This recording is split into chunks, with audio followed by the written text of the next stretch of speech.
Hi, I'm Lauren O'Keefe, and I'm the coordinator of strategic initiatives at Carnegie Library of Pittsburgh. In September, we hosted the Children's Literacy Summit, a community event that brought together librarians, educators, caregivers, advocates, and community leaders through the shared belief in the power of reading. At the library, we deeply value our work of fostering literacy, making connections, and encouraging lifelong learning for all. We are happy to keep the spotlight on literacy and continue our conversations and learning. Today's panel on schools and libraries is the second session of our virtual literacy panel series, taking place each month through the end of the year. Looking ahead, we'll be hosting the final panel, Fantastic Books to Read With and Gift Kids, in 2 weeks on December 3rd. Today, we'll present an engaging discussion on schools and libraries. I'm very excited that we have an incredible panel lineup who are all coming in with a breadth of experience, and we will be opening up time for Q&A from the audience at the end of the panel. And now I'd like to introduce our panel moderator, Erin Rudiger, who is our Library Services Supervisor of School Partnerships at Carnegie Library of Pittsburgh's Office of Programmatic Services. Hi, Erin. Hey, Lauren, thank you so much. I'm really excited to be here for this virtual panel series.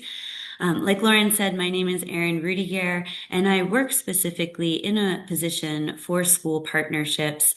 But today I'm joined with two librarians who are going to help that partnership and what it looks like, and really even answer some of the basic questions like, what are our jobs and what do we do? So I'm going to turn it over first to our partner, Joseph Wilk, who is here from PPS, to give us just a little bit of an introduction, where you come from, your education background, and what brought you to this school librarian position. Sure. Thank you, Erin. My name is Joseph Wilk. I'm currently the proud Pittsburgh Public School librarian at Pittsburgh Liberty K to 5 and Pittsburgh Montessori Pre-K to 5. I was telling the panel a little bit before we started that I was kind of predestined to be a school librarian by my mom, who was a school library volunteer all through my elementary school life, as well as a trustee and volunteer at my local public library. So the library has always been such a riveting place of exploration and identity formation that guided me through a better understanding of myself and the world, that I just wanted to stay in it. Um, and so after college, I worked as a teen specialist at Carnegie Library of Pittsburgh for 14 years at the main library, before I transitioned to Pittsburgh Public Schools, where I've been working primarily as a school librarian at schools such as Dilworth, Fulton, West Liberty, Starrett, and now here at Liberty in K to 5 with credits in a master's in library information science, as well as a master's in the arts of teaching at the University of Pittsburgh. That's wonderful. I knew you had a background in CLP, but I didn't realize you had that different age range too, from teen and children's and tweens, and everything in between. Um, Wonderful. Thank you so much. And in true Pittsburgh fashion, Joseph happens to be the school librarian for Chelsea's daughter. So I'm going to kick it over to Chelsea to introduce yourself and just give us a little preview of your education and path to librarianship. Yeah, thank you, Erin. But yes, it is very funny. It's very small town, small world in Pittsburgh.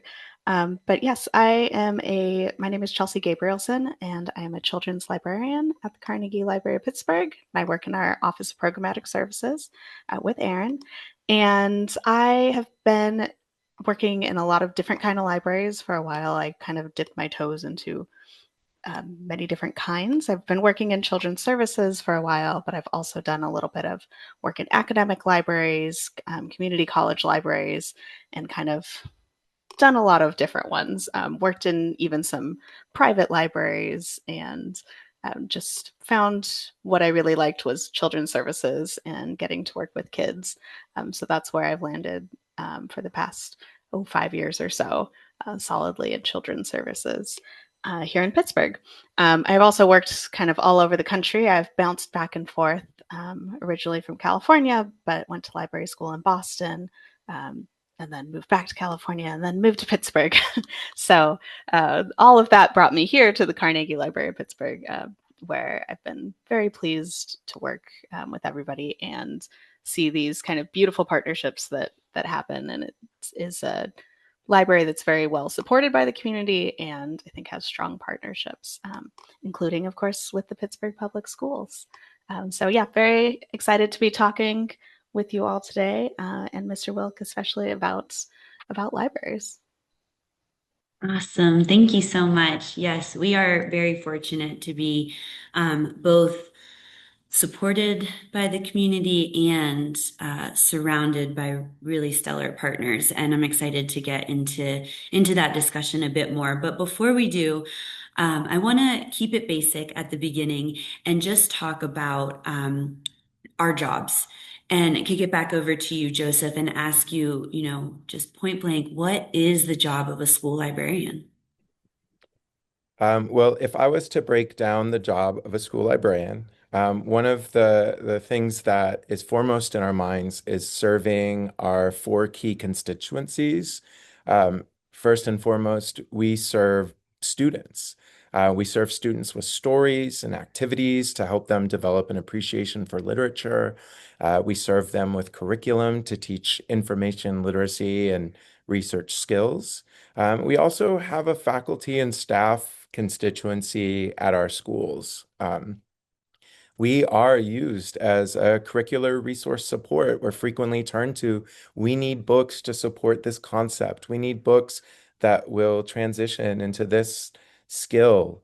I need a book to reach my student for sustained silent reading time. He's showing a lot of reluctance.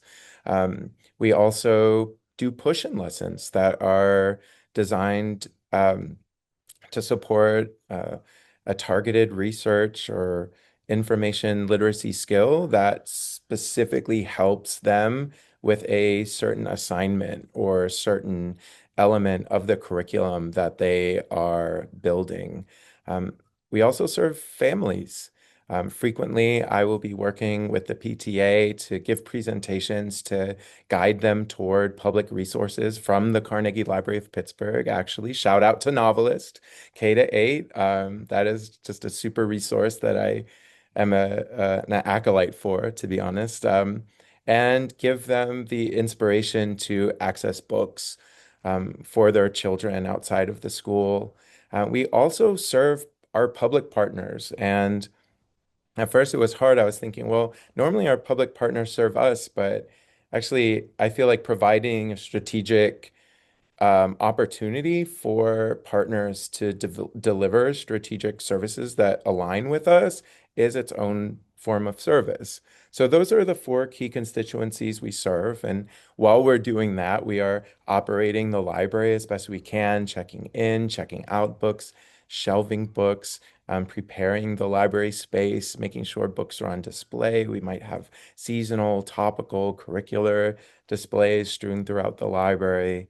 And then we also serve whole school programs. We serve and coordinate district-wide initiatives as well, many of which we will be talking about soon. So there are a lot of levels in a lot of circles, serving a lot of people from what is frequently a very small and very dedicated space.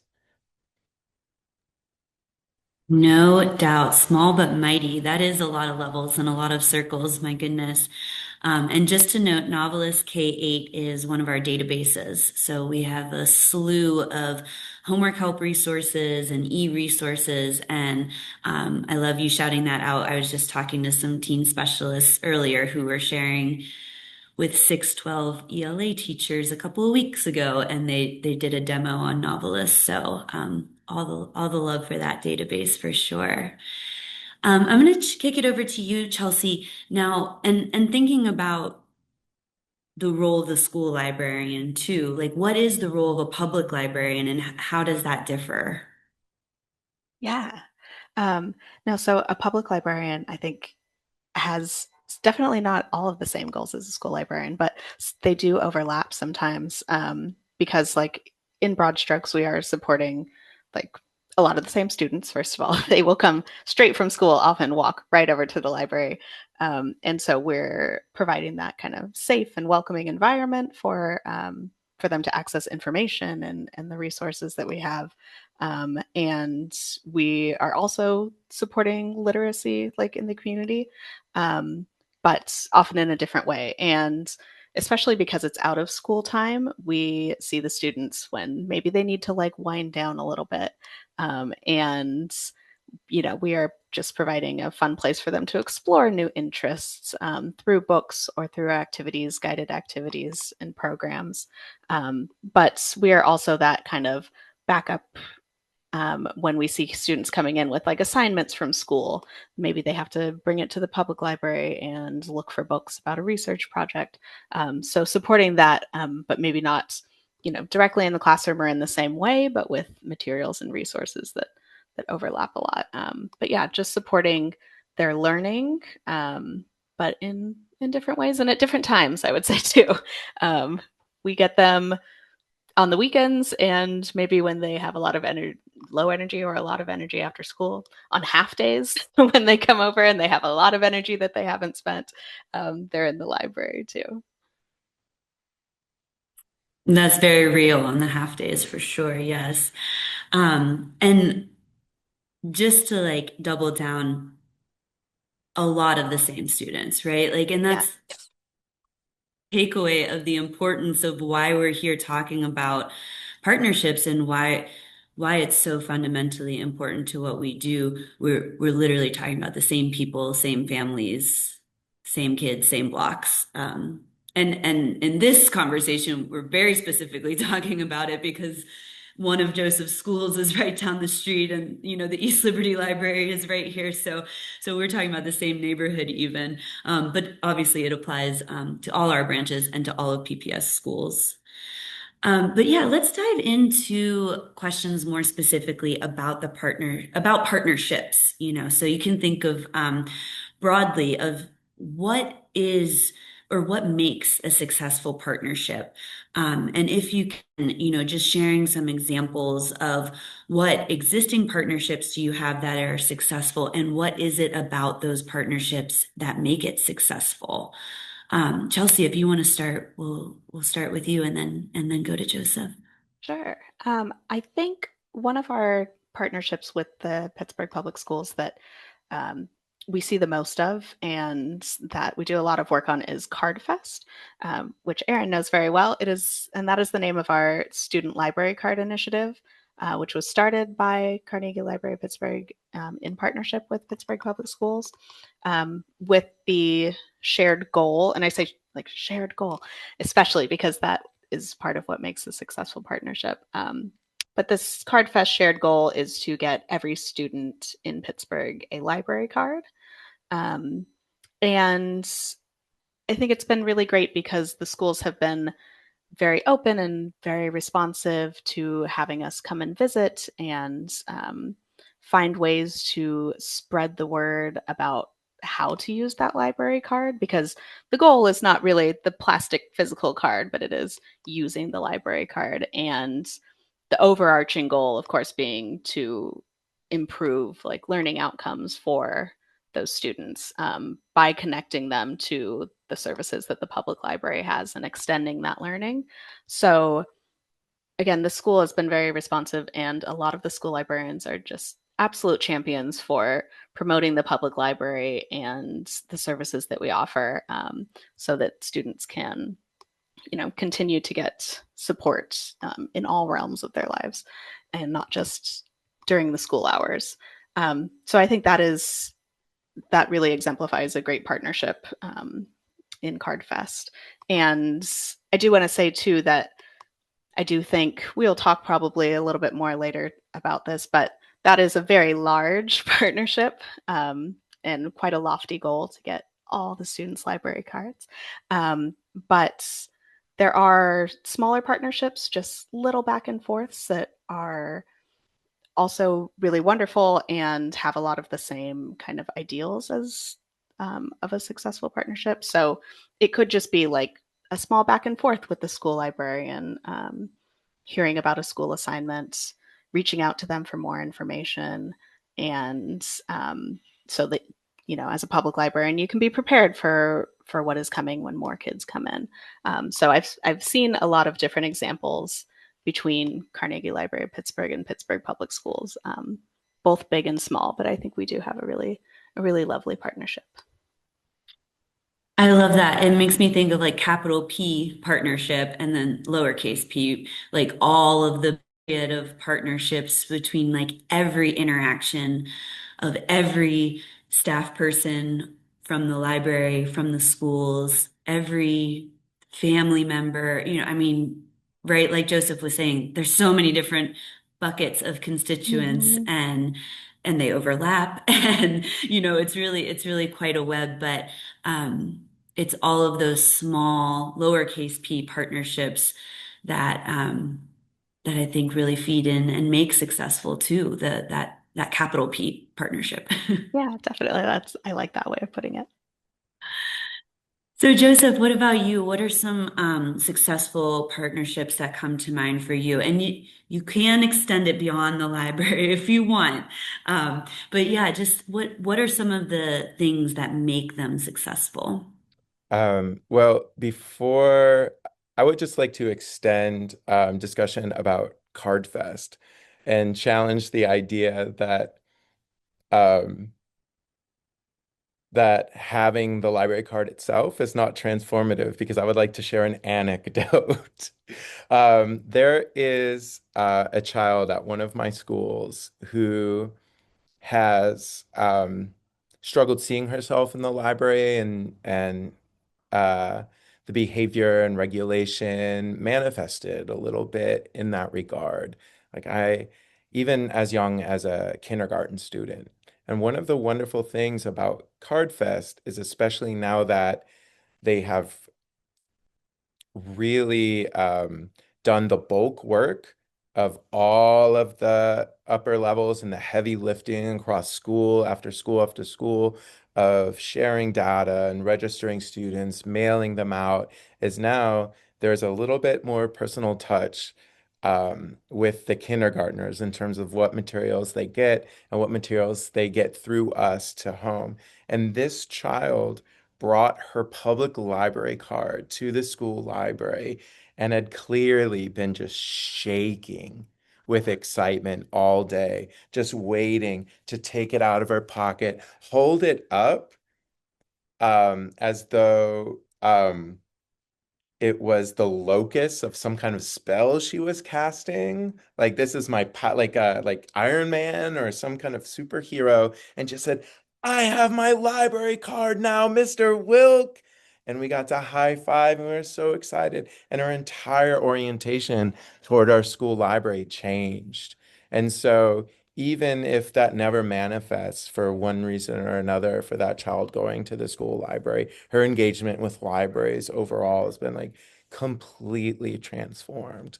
And one thing I love about CardFest also is it's enabled other partnerships that I love.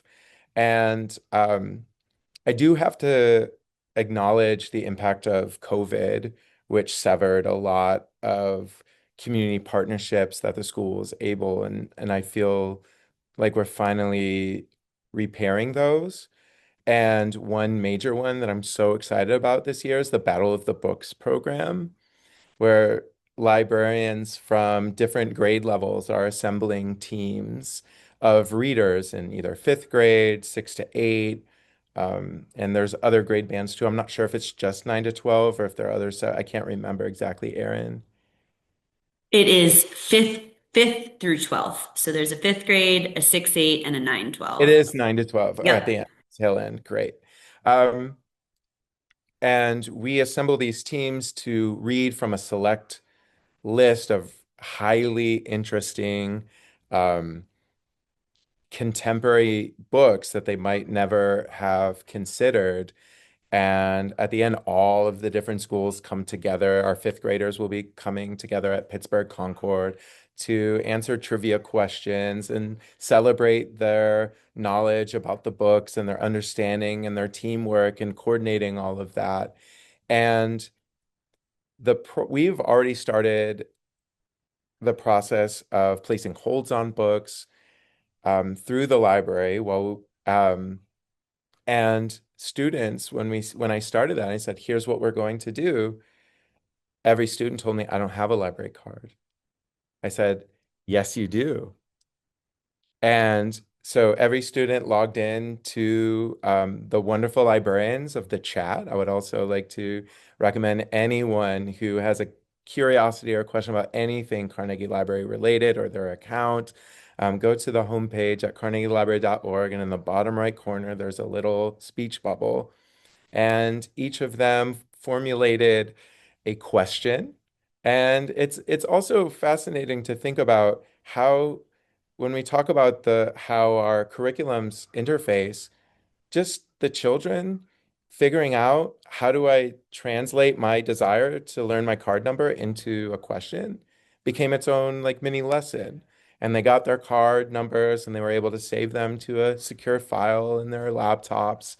And they've since started using them. So now they have spreadsheets they've made and they're tracking to see who has holds placed on the books. And so one of the things that I feel like is a successful partnership about that is that it is it's a partnership that exists as an opportunity for students to connect with each other and connect deeper with reading um, beyond that initial touch point of when they're given information about the library, they're told information. We are really getting in depth and they're building the kinds of skills that I'll likely be talking about later in terms of the continuity between our school and public libraries. I would also love to talk about our partnership with Reading is Fundamental, where they come into my school at Liberty, and it's another kind of like fun interjection that gives students a new way to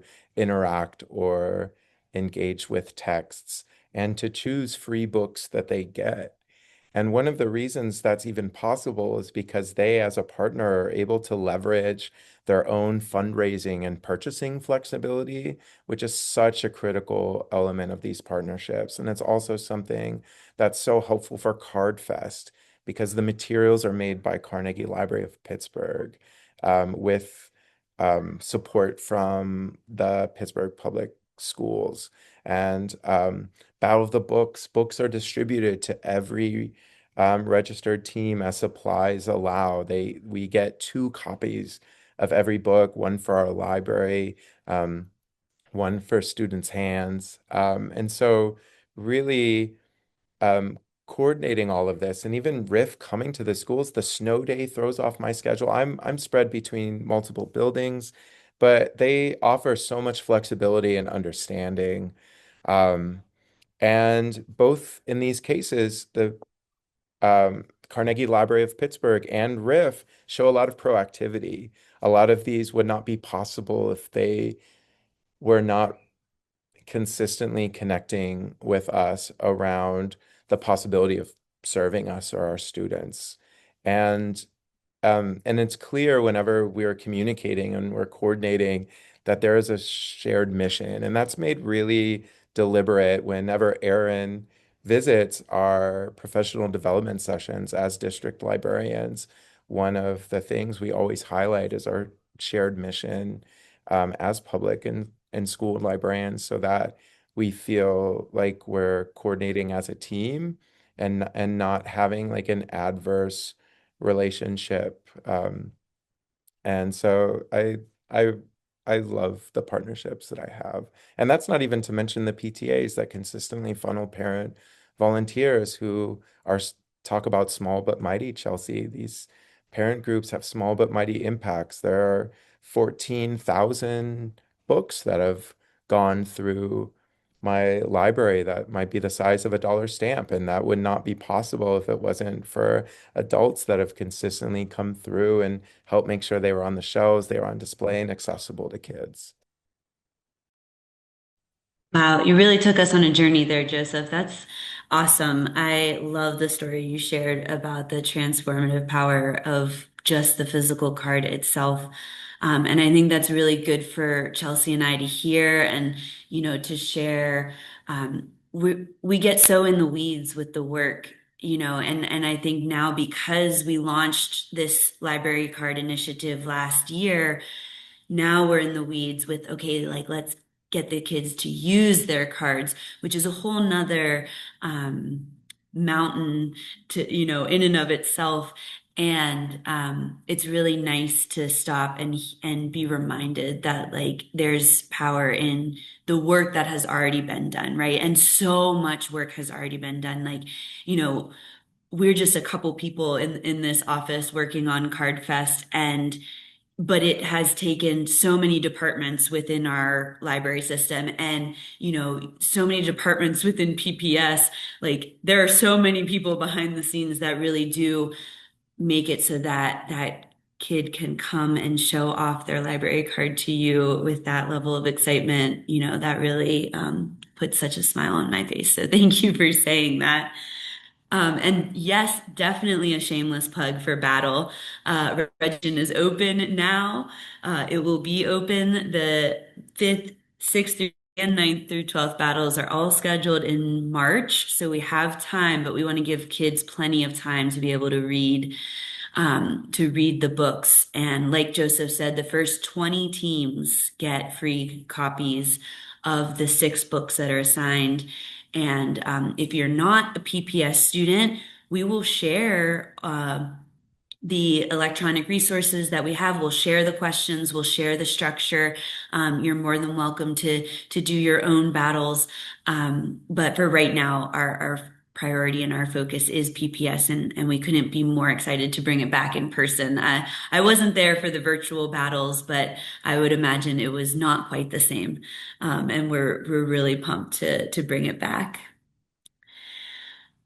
Chelsea, so thinking about all this great stuff about partnerships, if you step back and think about the role of public libraries, what the role they play in supporting school libraries, how does that work and how can that collaboration be strengthened? Yeah. No, I think another thing that was just like highlighted by Joseph's response is just being each other's advocates is really important, not just to the partnership, but to each of our roles to kind of tell people about, if you have a kid that can be served by the school library, be like, hey, make sure to check in with your school librarian about that question, and vice versa. And I think that's a really nice back and forth. Um, Also, to be teaching the kids about those roles of what a public librarian can do and what a school librarian can do.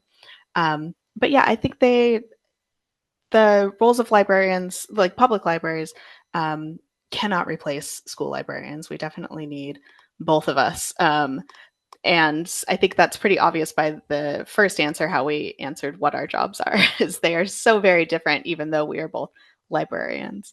Um, and that really shows how we're like extensions of each other and of students learning.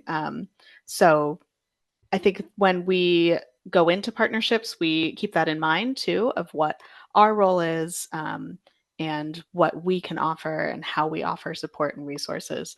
And there can be, like, an example is how school librarians will teach about, research skills, like maybe in class visits or in library class during the day, and like how to find books in the library. Public librarians, um, we can sometimes, we've done some support like with specific research databases that we offer, and how to use those, so that can really complement the lessons that they had in class, in school, to kind of further their research.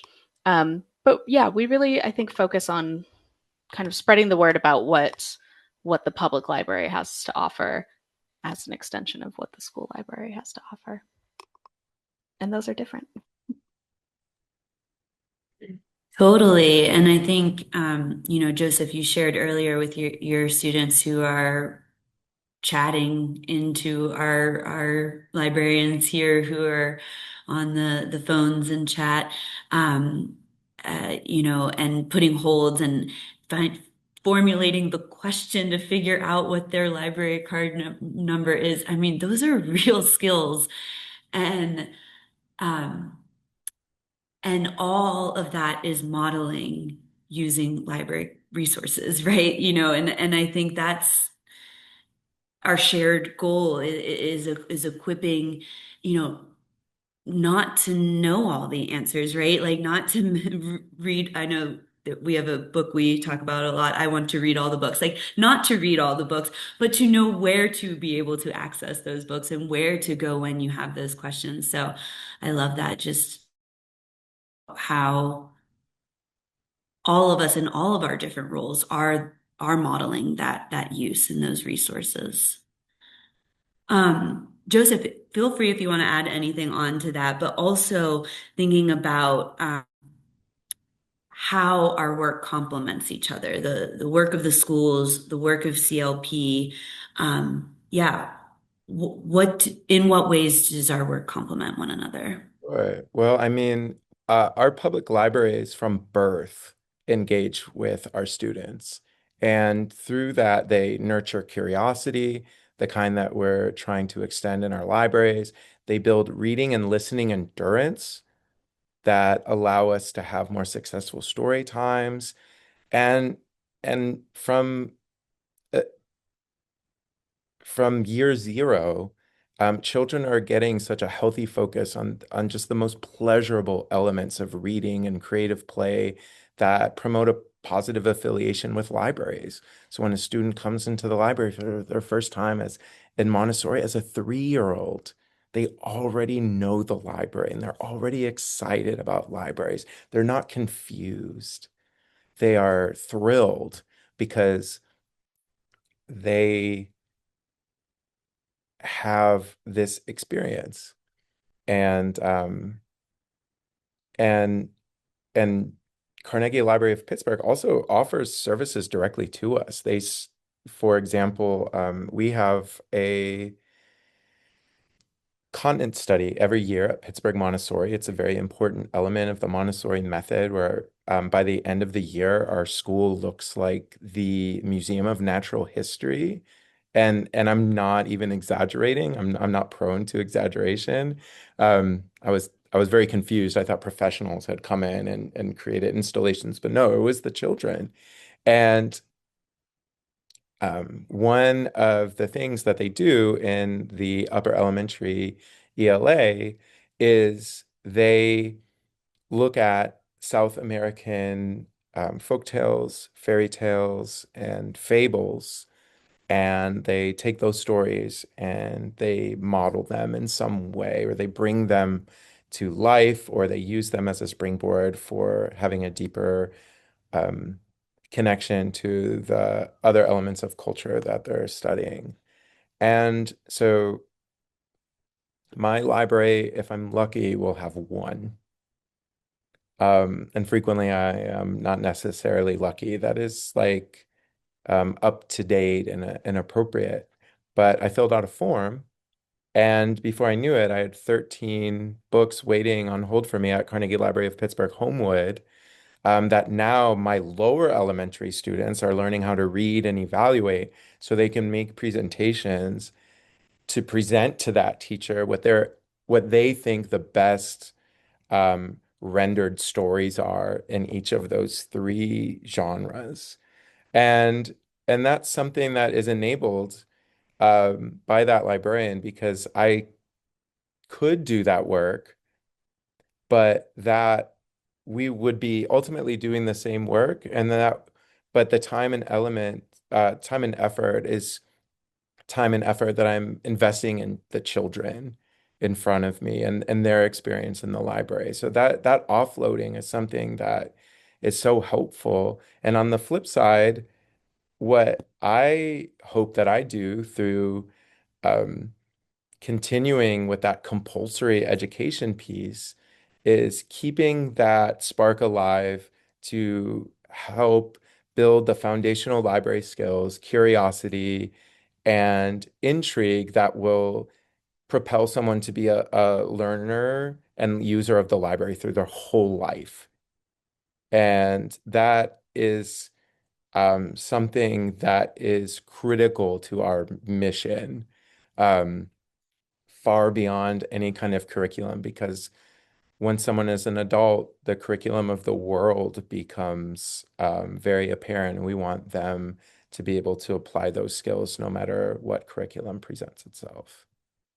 Yeah, talk about shared mission, right? Like we talk regularly about, specifically through CardFest, but no doubt on all levels, wanting to create regular, lifelong library users. Like that is our end goal. And even just for people to know that we're here for you. Even if you were here at birth, but you forget about us for a few years, you're welcome back anytime, right? Like all different stages of life, we're here for you.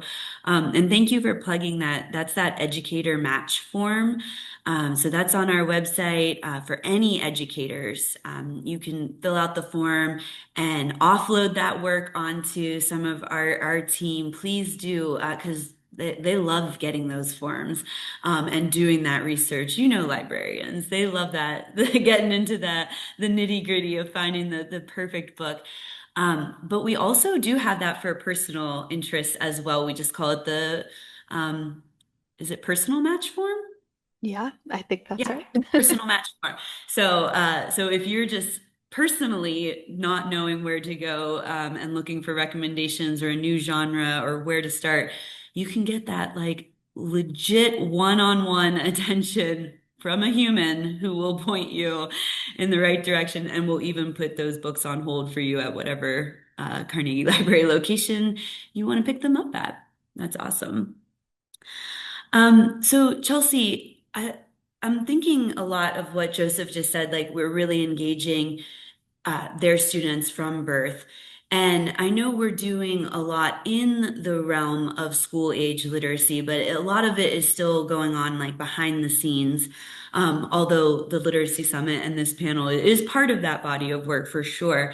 But could you talk a little bit about how we can work together with the schools to promote literacy skills, especially thinking about, nationally, but also here in our own community, the number of students that aren't reading at grade level and really thinking about that body of students and how we can help them most.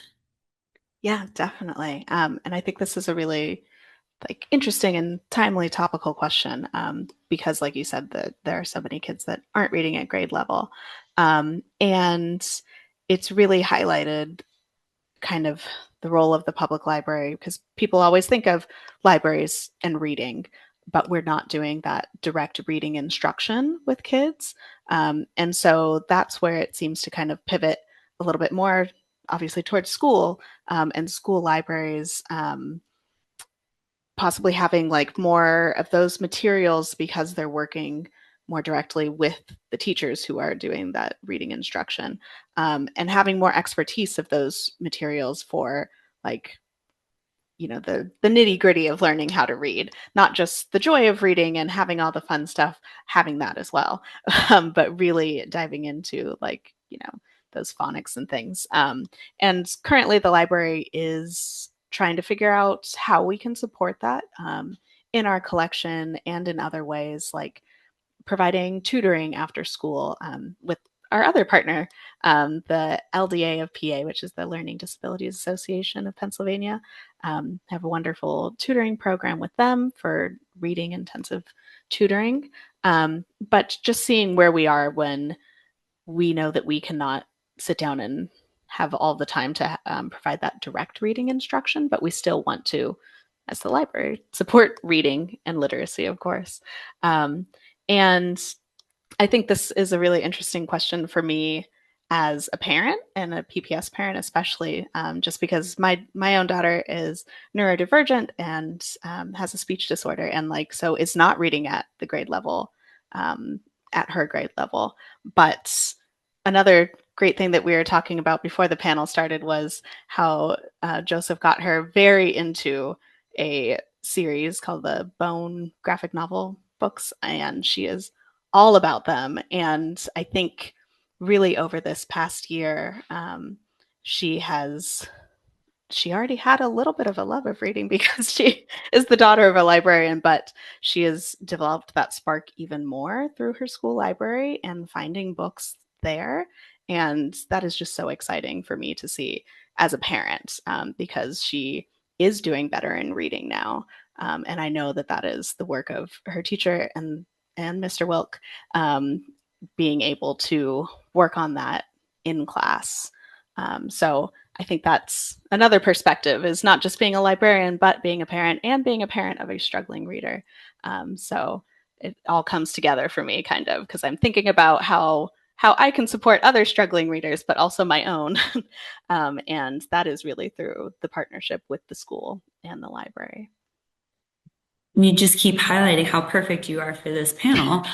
Um, and I love that your daughter loves this series so much, because we have also heard from teachers, like, please just recommend to our students books that they will love, because they need to hear it from someone else. And sometimes I feel like that is so true, right? Like, it's like, Mom, I don't want to hear it from you, but if Mr. Wilk recommends it to me, it's got to be like the right recommendation, but also from the right person, which I think is so Exactly, exactly. She does not need a personal librarian all the time, which I could be, but no, she needs somebody else. so true. I love that. It's amazing. Well, and so I want to give you a chance, Joseph, if you want to add anything about um, what the library, what CLP can be doing to support literacy skills. But I also want to ask you about your school and like what we or any partner that you have needs to understand about your school. So feel free to dive in or to add on to the last question. Totally up to you. Just to add on to the last question, because I think what Chelsea shared about her child's experience in my school library is exactly emblematic of what my answer would be about the public libraries, especially with this Card Fest initiative, facilitating access so that there are models through family story time. And opportunities to have just a wide and changing variety of books around at all times, so the right book can catch the right reader at the right time, is so important. And so much of what the research says outside of the direct instruction is simply reading together and modeling. And what better way for families to access the books to do exactly that, than through the public library, where they can test an near infinite number of books with their child to see what is starting to stick night in and night out. Or just even, oh, there's a basket in the restroom, or in other other unique places of inadvertent downtime. And through that, kind of develop the intrinsic motivation to read that will propel a student beyond reading difficulty into reading success. And having that desire to access a text is so foundational. So we're both doing that for each other, which is a wonderful thing. Regarding our schools, one thing that I would say is so important for partners to understand is that our resources are constantly changing. That resource could be time. Um, a librarian might have a plan to meet a partner at a door and then suddenly be pulled to cover. Um, or a student might have an urgent need. And It could be budget. We saw with the state budget stalemate. Live spending in the school district was frozen. So items and materials that we might expect to have in advance of a partnership might not be available and might require some additional support in a very short turnaround time. Um, and I already mentioned the time to engage, but also um, the resource of people. Sometimes the partnerships might have to turn on a dime into a more turnkey partnership. That is changing from day to day. Um, we get consistent emails and communications about what our resource level is like and who is filling what. And so being able to understand that coming in and know that it's not a slight and to be but also not be afraid to impose with a gentle nudge because that gentle nudge might have been a series of emails such as the ones Aaron was sending me that kind of somehow ended up diverted into another, even though we had been just emailing each other weeks before.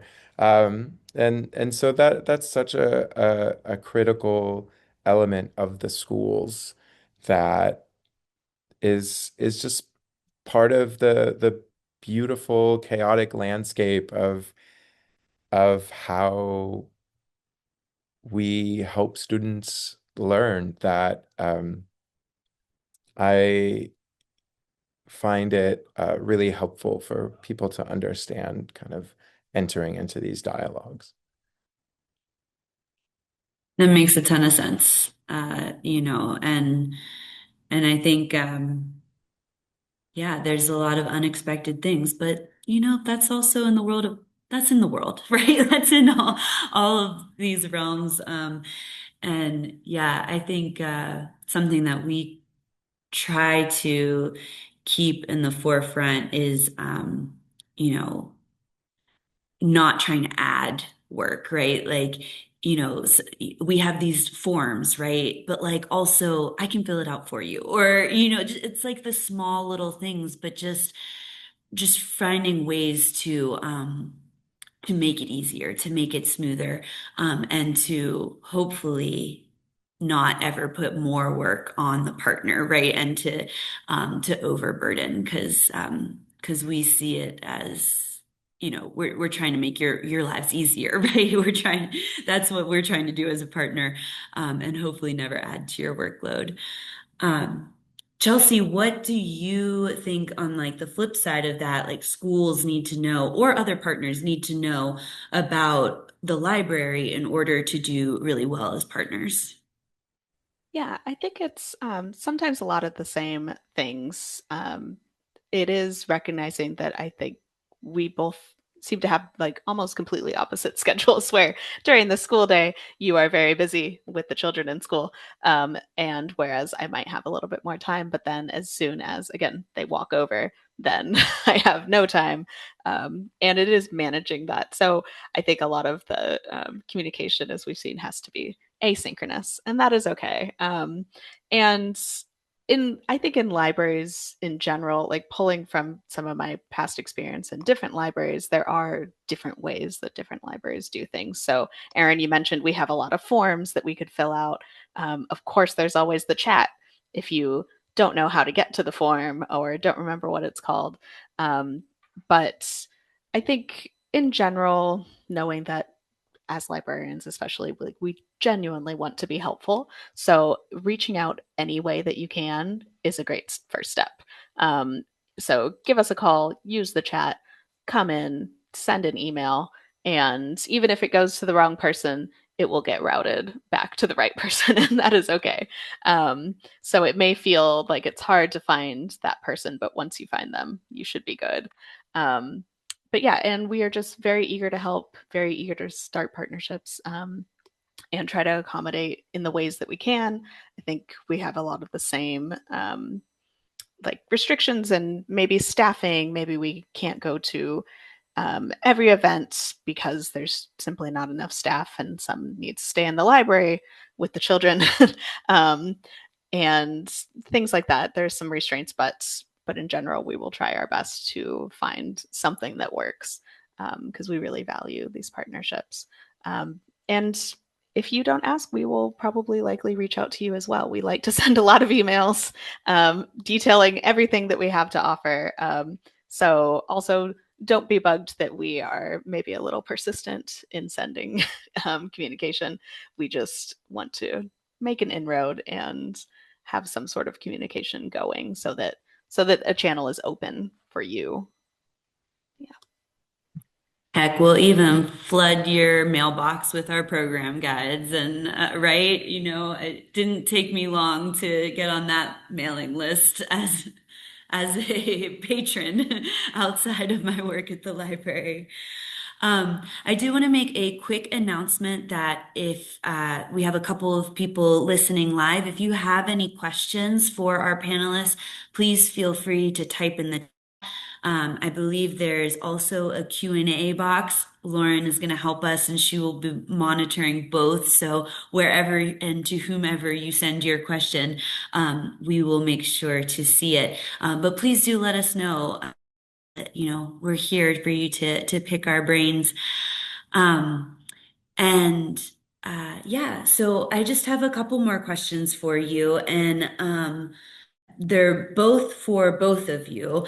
And I want just to hear what advice you would have for any schools or libraries who are just starting to explore a partnership. What advice would you give them? Joseph, do you want to start us off? Sure. And this is tailing nicely off of what Chelsea just said about the asynchronous nature of the school year, which is to find those small oases of time where a face-to-face meeting is possible, whether in the school or public library,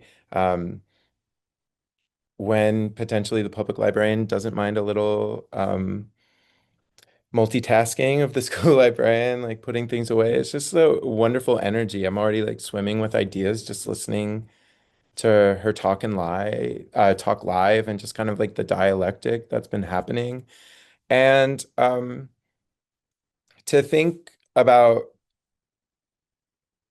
partnerships as in the framework of not just needs, but also opportunities. Someone could, a school librarian could potentially say, I could use. But at the same time, a person could have, well, I have special access to something. How can we use that? And maybe unearth some possibilities that might have been curtailed by sometimes a little myopia sets in myself. I'll just keep it personal, and really kind of locked into my routine or the work that's directly in front of me. But sometimes just somebody having access to a resource um, suddenly allows me to make brand new connections that I wouldn't have considered, not just with the library and my curriculum, but also potentially bringing in additional outside partners. And so those are the, short but sweet. That is what I would suggest. Try to meet face to face to keep the energy up and the creativity flowing as much as possible, and to consider each partner's needs and the opportunities that they can present to the partnership. Absolutely. That myopia sets in for all of us. And I think it really takes talking to people who work in different areas and different realms and with different backgrounds to even be able to realize that there are so many opportunities out there for partnership. Chelsea, what advice would you give?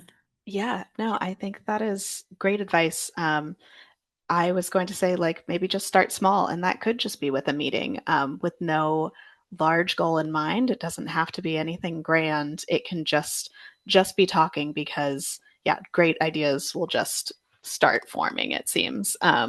Already, when you were saying using something like talking about a resource, it reminded me of our winter reading challenge that we're going to start. And that started with thinking about, ooh, we have this platform that we use for summer reading. How can we use it more? And then the winter reading challenge was born to help second and third graders. So things like that, just starting out, I think, with anything, finding who you can contact at a school, and that should be, I think, the first person should be the school librarian, and just starting a dialogue because it's just so interesting to hear about the different parallels in our jobs and the differences. But yeah, absolutely. Just starting small, starting with a conversation, um, learning about each other's organizations, learning about the calendars, printing out that PPS school calendar is absolutely helpful. Um, I think also maybe trying to find um, any meetings, like ongoing meetings that you can attend. The Pittsburgh Public Schools have been great with inviting us to district meetings and things like that, just so you can get some other background knowledge. Um, but yeah, meetings, I guess, is my answer. Well, right, because it's relationships, and I love that you say like the face to face and finding that perfect triangle of time, if it exists, where everyone has a moment to pause and breathe and meet. But yeah, like most things, it really definitely does come down to the relationship. So getting a lot, that face-to-face time is really crucial, I think. Um, what last question, I swear, so we are quickly running out of time. If you could just change one thing or do one thing and have um something about this partnership change for the future? What would you want to see? Is it like a program? Is it, just more relationship? Like, what is that one thing that you would want to see this partnership between our schools and our libraries evolve into? Chelsea, do you want to start us off? Yeah, I do think. I mean, it's going to sound a little repetitive that I say just kind of more, but truly more. I think it would be nice to kind of have. I mean, it seems like Joseph, you mentioned earlier, like COVID and kind of slowed things down, and it did definitely for the library too. But finding a way to have more back and forth, more outreach in the schools, or schools having library visits and having that be kind of more regular, but also keeping in mind with like staffing and school schedules that might be difficult. But that would be kind of my pie in the sky vision. And maybe we need to brainstorm a little bit more about how that could work. But I think, really it's been really nice to see kids in schools when I go do outreach and they're like, hey, you work at the library. Even if I haven't worked in a public facing role in a few years, they still remember me. And it is really nice to have that connection. So I think that just goes very far to building community and really making that strong connection that we are all supporting them in their learning. And that really helps when they see us physically in multiple spaces. I love blowing kids' minds when they're like, but you work at the library. How are you here? And it's like, Yes. yup. Oh, it is possible for me to leave the library from time to time. Joseph, what about you? What would you like to see in the future? Well, just to circle back very far to something Chelsea said about successful partnerships, and one of the things that made CardFest so successful was that it was a partnership that was happening at very high levels, at very significant decision makers were connecting via these partnerships. Is I have a dream, and I'll make this very short. Whenever I have long since seen the municipalities where youths have IDs that serve as their school ID, that serve as their library, that serve as their ticket to things that are similar to like the rad pass. That would be like their rad pass, like their physical rad pass, like something along those nature that really helps ease with as little friction as possible, that continuity that we've been celebrating all hour. I love that because it's like so aspirational and practical. I love that it's both. It's both. It's everything. That's awesome. Well, thank you both so much for your time. I feel like this was such a great conversation, and not to get too meta, but like this panel was also a perfect example of our deepening and beautiful partnership between the school and the library. And literally wouldn't have a job without this partnership. So, I really, believe so much in it. And it's such a natural partnership for the school library and the public libraries to be working together. And I think all of us probably, feel so fortunate to be in a city where all of this is celebrated, where, we keep talking about Card Fest. Yeah, library cards are free, but that does not mean that there aren't some barriers out there. And whatever we can do to continue to remove those barriers and to continue to facilitate that access that we've talked about for this past hour. It's so exciting to be able to work alongside people like Chelsea and people like Joseph and all of our teams that we work with, because I know they all believe that too. So thank you so much for your time. We will definitely be in touch. And yeah, Lauren, I don't know if you have anything to close us out, but I just want to say this was such a wonderful discussion, and thank you, Chelsea, thank you, Joseph, and thank you, Erin, for the wonderful moderation. Yeah, this was wonderful, so thank you.